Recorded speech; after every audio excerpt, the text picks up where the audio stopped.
ya kita nggak ketemu dan ya beberapa bulan ini saya cukup banyak kegiatan sehingga tidak bisa mengupdate materi-materi baru seputar bahasa Indonesia. Tapi tenang, kali ini saya kembali lagi dengan materi kelas 12, tepatnya teks editorial.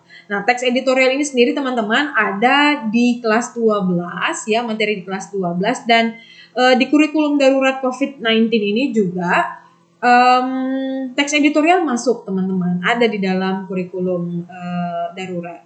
Kemudian apa kompetensi dasar dan indikator pembelajaran kita pada hari ini? Kompetensi dasarnya adalah kita akan menganalisis struktur dan kebahasaan teks editorial. Selanjutnya indikator pencapaian yang ingin kita dapatkan. Saya berharap sekali setelah pembelajaran ini teman-teman semua ya yang sekarang saat ini sedang ada di kelas 12 bisa menganalisis struktur teks editorial. Kemudian teman-teman juga bisa menganalisis kaidah kebahasan teks editorial itu apa saja sih sebetulnya. Tapi untuk video kali ini kita fokus dulu pada struktur teks editorial, pengertian, kemudian ciri-ciri dan sebagainya. Baik teman-teman,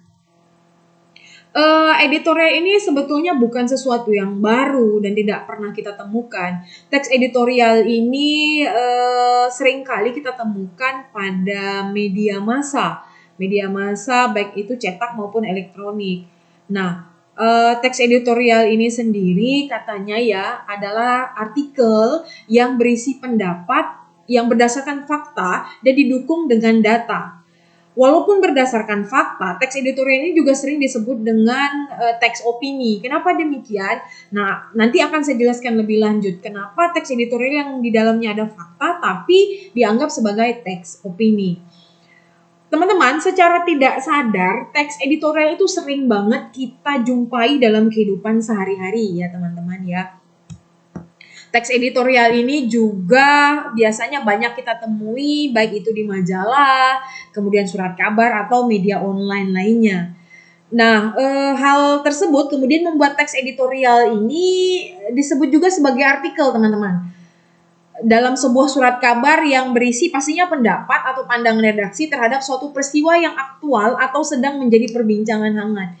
Jadi kalau teman-teman bertanya siapa sih sebetulnya membuat teks editorial ini? Yang membuat teks editorial ini adalah redaksi atau redaktur pada sebuah perusahaan media, teman-teman. Baik itu cetak maupun elektronik ya, media massa nih tepatnya.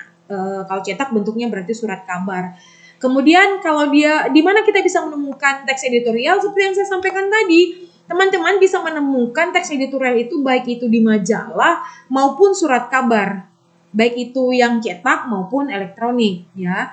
Kemudian apa bedanya nih? Karena sama-sama ada di surat kabar, kemudian beda editorial dengan berita itu apa?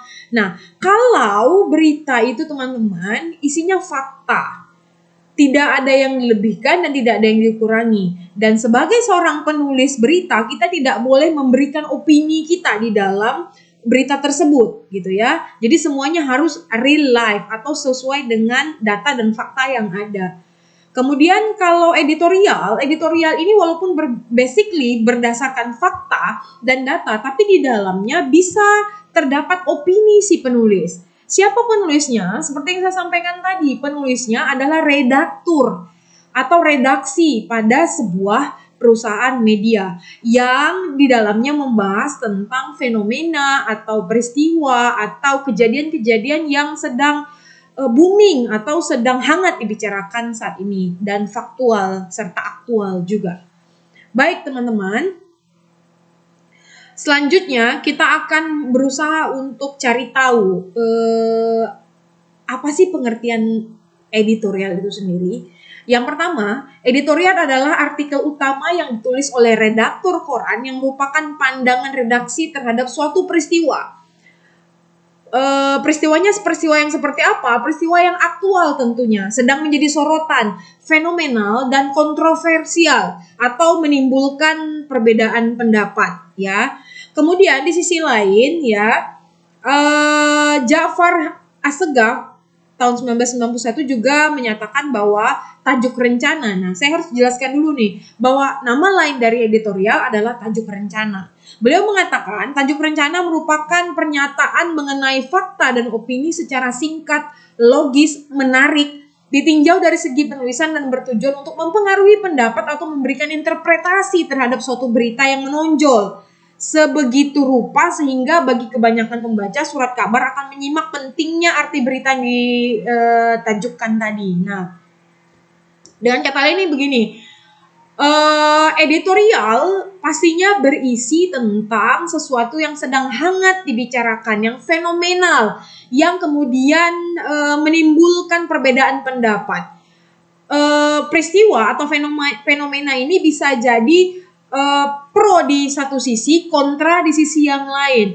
Nah, si redaktur ini atau redaksi pada perusahaan media ini berusaha mengulas pro dan kontra ini, kemudian menyisipkan juga pendapat-pendapatnya di dalam editorial itu yang kemudian membahas fenomena yang sedang terjadi. Jadi hal ini penting sekali untuk kita bahas ya teman-teman, bahwa editorial itu adalah sebetulnya buah pikiran yang didasari pada fenomena yang ada dari si redaktur perusahaan media tersebut. Jadi berbeda dengan berita. Basically, dasar dari editorial ini mungkin berita yang sedang hangat dibahas. Nah, tapi di dalamnya mengandung opini. Itu yang kemudian membedakan si editorial dengan si berita tadi. Kalau berita murni fakta, sedangkan editorial fakta yang kemudian dikembangkan dan dianalisis lebih dalam dengan pendapat atau opini-opini dari si redaktur tadi. Nah, dari editorial ini atau tajuk rencana ini juga kita bisa melihat si redaktur ini lebih condong ke pro atau kontra terhadap peristiwa yang terjadi.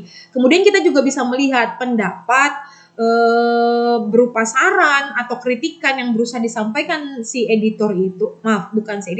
si redaktur tersebut terhadap fenomena yang ada. Kita bisa membaca nih, mereka ini pro atau kontra, kemudian saran dan kritik apa yang mereka sampaikan. Kemudian selanjutnya, untuk memahami lebih dalam teks editorial, perlu teman-teman ketahui juga bahwa editorial itu punya manfaat, tujuan, fungsi, ciri-ciri, ya.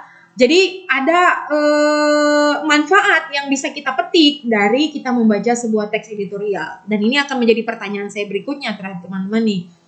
Adapun manfaat atau tujuan serta fungsi ciri-ciri dari teks editorial itu sendiri, yang pertama kita mulai dulu nih dari manfaatnya. Yang pertama, manfaat dari teks editorial itu adalah untuk menyampaikan berita atau informasi kepada para pembaca. Nah, berita atau informasi yang ada itu tidak semuanya bisa dibuat teks editorial teman-teman, tapi ada berita atau informasi-informasi tertentu yang dianggap menarik, sedang dibicarakan dan mungkin menimbulkan perbedaan pendapat di halayak gitu ya. Kemudian manfaat yang kedua, teks editorial itu terkadang dapat menggerakkan pembaca agar mau bertindak. Nah, kalau kita pro terhadap sesuatu dan kita membaca bahwa teks editorial yang disampaikan oleh redaktur itu kemudian sama dengan pendapat kita, maka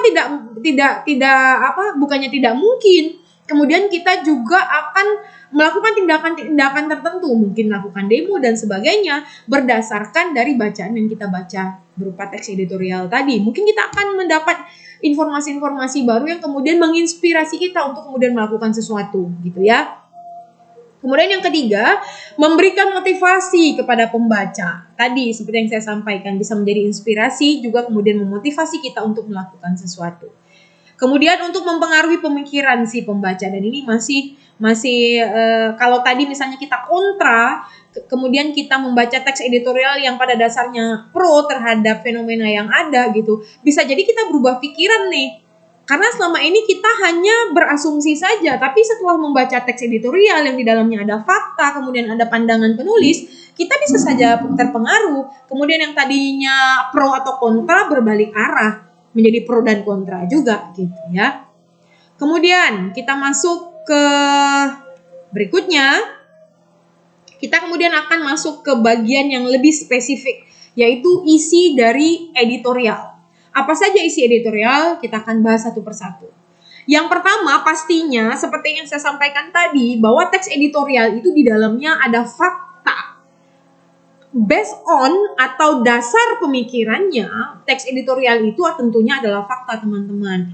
Kemudian fakta seperti apa? Yaitu fakta yang berupa peristiwa faktual, fenomenal, dan kontroversial. Seperti yang saya sampaikan tadi.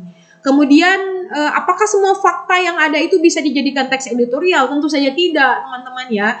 Teks editorial itu sendiri adalah pandangan si penulis atau pandangan redaksi dalam memandang sebuah fenomena. Karena yang membuat adalah redaktur pada sebuah perusahaan media, otomatis peristiwa yang dipilih adalah peristiwa yang benar-benar menarik untuk dibahas. Kemudian selain itu juga fakta-fakta yang digali itu adalah fakta-fakta yang aktual pastinya dan pasti mengandung kontroversi di masyarakat. Kalau tidak ada kontroversi, pastinya juga sulit untuk kemudian mau membaca teks editorial itu sendiri gitu ya. Kemudian isi dari teks editorial yang kedua adalah opini. Kenapa ada opini? Balik lagi seperti yang saya sampaikan tadi, bahwa teks editorial sendiri adalah pandangan si penulis atau sisi yang berusaha diungkapkan oleh si penulis editorial ini, yaitu redaktur pada sebuah media, tentang fenomena yang terjadi. Karena cara pandang berarti di dalamnya ada opini. Bisa saja opininya pro, bisa juga kontra, bisa berupa kritikan, bahkan mungkin berupa solusi juga yang ada di dalamnya. Seperti yang saya sampaikan di sini, catatan untuk kita semua bahwa opini dalam editorial dapat berupa kritik, penilaian, bisa prediksi, bisa juga harapan, dan bisa juga saran gitu ya. Tergantung dari sisi mana kita mau mengolahnya. Baik, selanjutnya kita akan masuk ke satu contoh teks editorial yang cukup lama dan ini ada di buku Bahasa Indonesia kelas 12 edisi revisi 2018 kurikulum 2013 ya. Nah, di sini saya punya satu judul, Kado Tahun Baru 2014 dari Pertamina. Saya akan coba bacakan. Pertamina mengirim kado tahun baru 2014 yang pahit kepada masyarakat dengan menaikkan harga LPG tabung 12 kg lebih dari 50%. Akibatnya, sampai di tingkat konsumen harganya menjadi Rp125.000 hingga Rp130.000. Bahkan di lokasi yang relatif jauh dari pangkalan mencapai Rp150.000 hingga Rp200.000. Sungguh kenaikan harga itu merupakan kado yang tidak simpatik, tidak bijak, dan tidak logis. Masyarakat sebagai konsumen menjadi terkaget-kaget karena kenaikan tanpa didahului sosialisasi. Pertamina memutuskan secara sepihak seraya mengiringnya dengan alasan yang terkesan logis. Merugi 22 triliun selama 6 tahun sebagai dampak kenaikan harga di pasar internasional serta melemahnya nilai tukar rupiah terhadap dolar Amerika.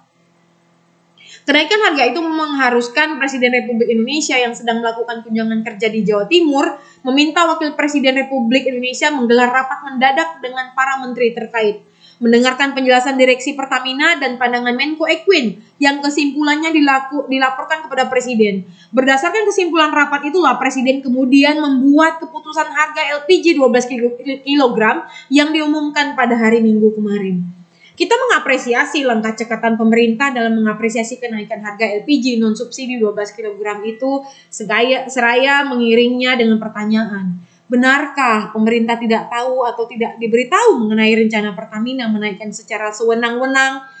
Pertamina merupakan perusahaan negara yang diamati undang-undang sebagai pengelola minyak dan gas bumi untuk sebesar-besar kemakmuran dan kesejahteraan rakyat. Rasanya mustahil kalau pemerintah dalam hal ini Menko Equin dan Menteri BUMN tidak tahu, tidak diberitahu serta tidak dimintai pandangan, pendapat, dan pertimbangannya. Kemudian, kalau dugaan kita yang seperti itu benar adanya, bisa saja di antara kita menengarai langkah pemerintah itu sebagai reaksi semu. Reaksi yang muncul sebagai bentuk kekagetan atas reaksi keras yang ditunjukkan pimpinan DPR RI, DPD RI, dan masyarakat luas. Malah boleh jadi ada politisi yang mengategorikannya sebagai reaksi yang cenderung bersifat pencitraan sehingga terbangun kesan bahwa pemerintah memperhatikan kesulitan sekaligus melindungi kebutuhan rakyat. Kita tidak bisa menerima sepenuhnya alasan merugi 22 triliun selama 6 tahun menjadi regulator LPG sehingga serta-merta Pertamina menaikkan harga LPG. Dalam peran dan tugasnya yang mulia inilah Pertamina tidak bisa semata-mata menjadikan harga pasar dunia sebagai kiblat dalam membuat keputusan. Sebab di sisi lain perusahaan memperoleh keuntungan besar atas hasil tambang minyak dan gas yang dieksploitasi dari perut bumi Indonesia. Keuntungan besar itulah yang seharusnya digunakan untuk sebesar-besarnya kemakmuran dan kesejahteraan rakyat. Caranya dengan mengambil atau menyisihkan sepersekian persen keuntungan untuk menyubsidi kebutuhan bahan bakar kalangan masyarakat menengah ke bawah. Sumber Kedaulatan Rakyat 6 Juni 2014 yang kemudian saya unggah dari blog Zuhri Indonesia. Nah, itu contoh ya, salah satu contoh teks editorial tentang kado akhir tahun 2014 berupa kenaikan gas LPG 12 kg oleh Pertamina. Banyak pendapat sudah kita lihat tadi di sana, ada analisis berupa mengapa Pertamina harus menaikkan dan apakah alasan Pertamina menaikkan itu bisa diterima atau tidak. Bahkan di teks itu kita bisa melihat adanya tudingan bahwa yang dilakukan oleh pemerintah itu hanya sekedar pencitraan katanya, hanya reaksi semu mencari seolah-olah memberi pelindungan terhadap rakyat. Tapi bukan itu yang akan kita bahas, tapi lebih kepada isi dari teks editorial yang saya contohkan, yang saya ambil dari blog Zuhri tadi ya.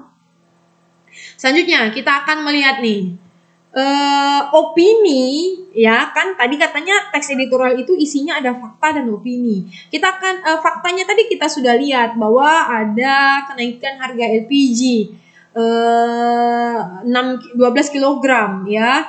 Harganya juga adalah fakta di sana. Kapan dilansirnya atau dirilisnya kenaikan LPG itu dan siapa yang menaikkan itu adalah fakta-fakta aktual yang dibahas dalam teks editorial tadi. Kemudian kita akan lebih membahas detail tentang opini yang ada di dalam teks editorial itu. Opininya berupa apa saja? Yang pertama, kita bisa melihat adanya kritik, teman-teman. Kritiknya berupa apa? Kritik tentang kenaikan harga yang merupakan kado tahun baru 2014 yang tidak simpatik, tidak bijak, dan tidak logis. Nah, kalau kita melihat berita tidak mungkin seperti ini. Tidak mungkin berita ada opini, tapi karena ini adalah editorial, maka di sini jelas ada opini di dalamnya ya. Kritiknya terhadap kenaikan harga LPG 12 kg yang dirilis pada tahun 2014 yang dianggap sebagai kado terpahit di tahun 2014 ini, yang merupakan kado tidak simpatik, tidak bijak, dan tidak logis. Itu kritik. Kemudian penilaian juga bisa kita lihat di sana. Kutipannya, Pertamina tidak bisa semata-mata menjadikan harga pasar dunia sebagai kiblat dalam membuat keputusan. Sebab di sisi lain perusahaan memperoleh keuntungan besar katanya atas hasil tambang minyak gas yang dieksploitasi dari perut bumi Indonesia. Nah, ini penilaian yang dilakukan oleh redaktur atau redaksi dari perusahaan media yang kita kita kutip teks editorialnya. Mereka menilai bahwa harga pasar dunia itu tidak serta-merta kemudian bisa dijadikan alasan bahwa LPG 12 kg itu berhak untuk dinaikkan gitu ya. Sedangkan itu adalah hasil eksploitasi dari perut bumi Indonesia katanya. Kemudian selanjutnya opini yang berupa kritik lagi. Ini yang tadi saya sampaikan, kita lanjutkan. Ada prediksi juga di sana. Prediksinya, redaksi menduga bahwa pengakuan pemerintah yang tidak mengetahui rencana kenaikan harga LPG hingga 50% itu tidak benar. Nah, di teks editorial tadi kita bisa lihat bahwa pemerintah mengatakan beralibi bahwa mereka tidak tahu menahu katanya tentang kenaikan LPG itu hingga 50% katanya gitu. Nah, redaktur tadi di teks editorial itu dengan serta-merta mengatakan bahwa ini tidak mungkin, tidak tahu bahwa bukankah Pertamina itu adalah BUMN yang dipercayai oleh negara untuk mengelola, dan Pertamina tidak mungkin menaikkan harga LPG itu dengan serta-merta tanpa berkoordinasi terlebih dahulu dengan menteri-menteri terkait, bahkan presiden katanya. Kemudian di sana juga ada harapan redaktur yang disampaikan dalam teks editorial mengenai kenaikan harga LPG 12 kg. Pemerintah seharusnya, katanya mereka berharap nih, pemerintah seharusnya menggunakan keuntungan sebesar-besarnya dari hasil tambang minyak dan gas untuk kemakmuran dan kesejahteraan rakyat. Itu harapan mereka. Untung itu toh akan harusnya kembali kepada rakyat Indonesia, dan janganlah mengambil untung dari rakyat Indonesia. Nah, itu yang mau disampaikan. Kemudian saran yang mau disampaikan adalah caranya dengan mengambil atau menyisihkan sepersekian persen keuntungan untuk menyubsidi kebutuhan bahan bakar kalangan masyarakat menengah ke bawah. Itu yang disarankan. Jadi lengkap sudah ya teman-teman ya. Tadi ada kritiknya ini nggak simpatik katanya kenaikan ini, katanya gitu ya. Kemudian penilaian yang dijadikan yang disampaikan oleh redaktur dalam teks editorial tadi, katanya perusahaan itu yang kemudian sudah mengeksploitasi perut bumi Indonesia harusnya tidak menjadikan serta-merta pasar dunia sebagai alasan untuk menaikkan harga LPG. Sedangkan prediksi mereka menduga bahwa pemerintah itu sebenarnya mengetahui bahwa kenaikan harga LPG 50% itu tidak benar. Kalau mereka tidak mengetahui, mereka pasti mengetahui, karena tidak mungkin Pertamina mau menaikkan serta-merta sendiri tanpa berkonsultasi dulu kepada pemerintah. Kemudian di sini harapannya pemerintah diharapkan menggunakan semua keuntungan dari mengeksploitasi tanah Indonesia ini, untungnya itu hanya untuk kemakmuran rakyat, sebesar-besarnya untuk kemakmuran rakyat, bukan kepentingan korporat atau kepentingan pihak-pihak tertentu. Kemudian sarannya agar kemudian kerugian yang didapat oleh Pertamina itu tidak dibebankan kepada pemerintah, tapi untung yang didapat itu bisa disisihkan. Sisihkan untuk apa? Untuk kemudian menutupi segala kekurangan dan kemudian tidak kembali menaikkan harga LPG maupun harga bahan bakar, karena itu akan menyengsarakan rakyat. Baik, selanjutnya kita akan masuk ke struktur teman-teman. Struktur teks editorial yang sudah kita bahas tadi itu apa saja sih? Kemudian ada 3 strukturnya. Yang pertama ada pengenalan, isu atau pernyataan pendapat atau tesis. Nah, bagian ini tuh berisi sudut pandang penulis mengenai masalah yang dibahas. Biasanya sebuah teori yang akan diperkuat oleh argumen. Fungsinya tidak lain adalah mengenalkan isu atau permasalahan yang akan dibahas dalam bagian berikutnya. Kemudian yang kedua ada argumentasi. Bagian yang merupakan tanggapan redaksi terhadap isu yang diperkenalkan sebelumnya. Isinya ulasan atau bukti yang digunakan untuk memperkuat pernyataan dalam tesis. Argumen bisa berbentuk pertanyaan umum, data hasil penelitian, pernyataan para ahli maupun fakta-fakta berdasarkan referensi yang bisa dipercaya. Kemudian yang ketiga, pernyataan penegasan ulang pendapat atau reiteration. Berupa simpulan, saran atau rekomendasi, di dalamnya juga terdapat harapan redaksi terhadap pihak terkait dalam menghadapi atau mengatasi persoalan yang terjadi di dalam isu tersebut. Nah, kalau teman-teman tadi benar-benar memperhatikan ketika saya menjelaskan tentang isi dari teks editorial itu sendiri, maka teman-teman pasti bisa langsung mengenali nih struktur dari teks editorial tentang kado dari Pertamina di tahun 2014 dengan kenaikan LPG-nya tadi gitu ya, contoh teks editorial yang kita rilis bersama. Nah, balik lagi saya jelaskan ulang bahwa struktur dari teks editorial itu ada 3 teman-teman.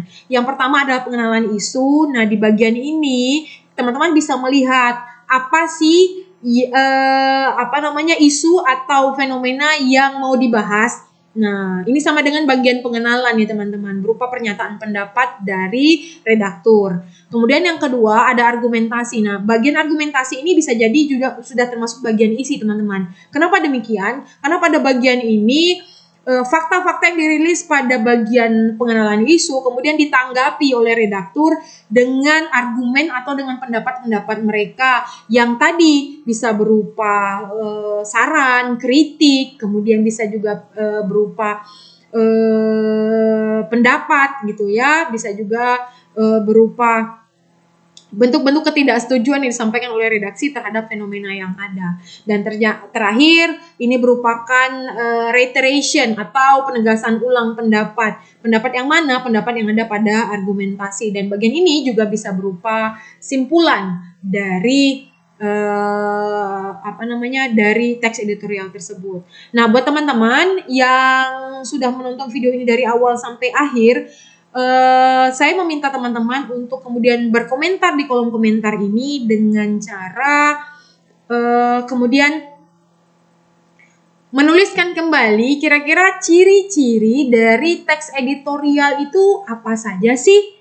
Kemudian manfaat dari teks editorial itu sendiri apa gitu ya. Saya ulangi sekali lagi, saya minta teman-teman untuk kemudian menuliskan di kolom komentar manfaat kita menulis teks editorial itu apa sih teman-teman? Silakan tuliskan di sini. Ya, teman-teman tidak perlu menuliskan nama karena saya sudah bisa melihat nama teman-teman dari nama akun teman-teman sendiri. Ya, baik teman-teman, hanya itu yang bisa sedikit saya bagikan pada pertemuan kita pada hari ini. Terima kasih untuk perhatiannya. Tak bosan-bosan saya kembali mengingatkan teman-teman untuk jangan lupa like, comment, and subscribe channel ini. Kemudian silakan berkomentar sebaik-baiknya. Kemudian jangan lupa juga terus mengupdate dengan cara menyalakan lonceng notifikasi agar kamu bisa kemudian bisa memperoleh update-update informasi berupa materi-materi bahasa Indonesia yang saya bagikan berikutnya. Saya Imar Rayanti pamit, terima kasih atas perhatiannya dan sampai ketemu lagi di video berikutnya. Wassalamualaikum warahmatullahi wabarakatuh. Dah.